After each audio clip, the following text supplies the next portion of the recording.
అందరికీ నమస్తే అండి. ఈ ఇలాచీ మొక్కను ఇంట్లో అతి సులభంగా ఎలా పెంచుకోవాలి, ఇంకా ఎలాంటి ఎరువులు, ఇంకా మట్టి ఏ విధంగా ఉండాలి వంటి విషయాలను ఈరోజు తెలుసుకుందాం. 2 విధాలుగా మనం ఈ యాలకుల చెట్టును పెంచవచ్చు. ఒకటి గింజల ద్వారా కొత్త మొక్కను జర్మినేట్ చేయడం. రెండవది దుంపలు, పిలకల ద్వారా. గింజల ద్వారా పెంచుకోవాలంటే మినిమం 2 నెలల పైనే పడుతుంది. యాలకులు కొంచెం గట్టిగా ఉండి నల్లగా ఇలా ముదురు రంగులో ఉండే గింజలైతే కొత్త మొక్కలుగా మొలవడానికి వీలుగా ఉంటుంది. కొంచెం తాలుగా ఉండే వాటిని తీసేయండి. ఈ గింజల్ని నేను నానబెట్టకుండా ఎలాంటి ఏమీ చేయకుండా డైరెక్ట్గా మట్టిలో వేస్తున్నాను. నిజంగా ఇవి మొలుస్తాయా లేదా అనేది పెద్ద క్వశ్చన్. ఎందుకంటే ఇంతకుముందు నేను చాలాసార్లు యూట్యూబ్లో చూయించినట్టుగా వేశాను, కానీ అన్ని పిచ్చి మొక్కలే వచ్చాయి తప్ప అసలు రాలేదు. ఈ యాలకుల మొక్కకి 35 డిగ్రీల పైన టెంపరేచర్ ఉండాలంట. సో కొంచెం ఎండగా ఉన్నప్పుడు ట్రై చేద్దామని మార్చి 24న ఈ హెల్తీగా ఉన్న గింజలు వేసి ఇలా పాలిథిన్ కవర్లో ఉంచి ప్రతి 5 రోజులకోసారి కొంచెం కొంచెంగా వాటర్ ఇచ్చాను. ఇలా ఓ చిన్న బౌల్ తీసుకొని వాటర్ బాటిల్ని సగం కట్ చేసి కానీ అడుగున చిన్న చిన్న హోల్స్ పెట్టేయండి. అందులో కొంచెం మట్టి వేసి ఇలా గింజల్ని వాటర్ని వేసి పాలిథిన్ కవర్తో కంప్లీట్గా క్లోజ్ చేసేయండి. పాలిథిన్ కవర్కి చిన్న హోల్స్ పెట్టి ప్రతి 5 రోజులకు ఒకసారి కొంచెం కొంచెంగా వాటర్ని ఇవ్వండి. ఈ విధంగా పాలిథిన్ కవర్ కట్టడం వలన ఏంటంటే లోపలుండే మట్టి ఎప్పుడు కూడా తడిగా ఉంటుంది. తడిగా ఉండడం వలన గింజల్లో తేమ అనేది ఎండిపోకుండా ఉంటుంది.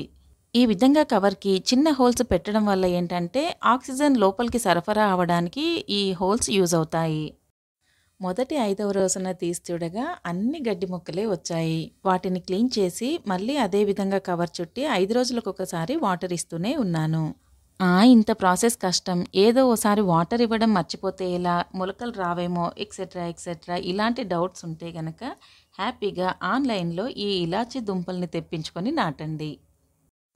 మేము ఈ ఇలాచీ ప్లాంట్ నాటినప్పుడు కూడా మా సిస్టర్ ఆర్డర్ పెట్టినప్పుడు ఆల్మోస్ట్ పూర్తిగా ఎండిపోయి వాడిపోయిన 4 దుంపలు డబ్బాలో వచ్చాయి. చెరో 2 దుంపలు తీసుకొని డౌట్ఫుల్గానే కుండీల్లో నార్మల్గా ఎర్రమట్టిలో కంపోస్ట్ ఇంకా వేపపిండి మిక్స్ చేసి నాటాము. చాలా షార్ట్ పీరియడ్లోనే చాలా పిలకలు వచ్చాయి. చాలా మొండి చెట్టండి, చాలా ఈజీగా బతికేస్తుంది. ఇందాక చెప్పాను కదా, ఎండిపోబోతున్న దుంపలను నాటినా కూడా ఇంత మొక్కగా ఎదిగింది. ఇప్పుడు ఈ మొక్క వయసు 2.5 ఇయర్స్ దాటేసింది. ఇక్కడ మీకు విషయం చెప్పాలండి. నార్మల్గా యాలకులు ఏ ఫ్లేవర్లోనైతే మన ఇంటి వంటలకు, టీ తయారీకి ఉపయోగపడతాయో అదే ఫ్లేవర్ మనకు ఈ ఆకుల ద్వారా కూడా అందుతుంది. సో ఇన్ ఫ్యూచర్లో ఈ చెట్టుకి యాలకులు కాసినా కాయకపోయినా సరే నాకు కంప్లీట్ బెనిఫిట్స్ అయితే ఈ ఆకుల ద్వారానే అందుతున్నాయి. ఇలా సింపుల్గా పిలకలను వేరు దుంపలతో సహా తీసి కొత్త మొక్కగా పెంచుకోవచ్చు. నిజం చెప్పాలంటే నేనైతే ఈ చెట్టును పెంచడానికి పెద్దగా కష్టపడింది ఏమీ లేదు. ఇక్కడ ఈ దుంపల్ని మీరు కాస్త గమనిస్తే ఇలా పైకి లేచిన చోటల్లా కొత్త పిలకలు వస్తూనే ఉంటాయి.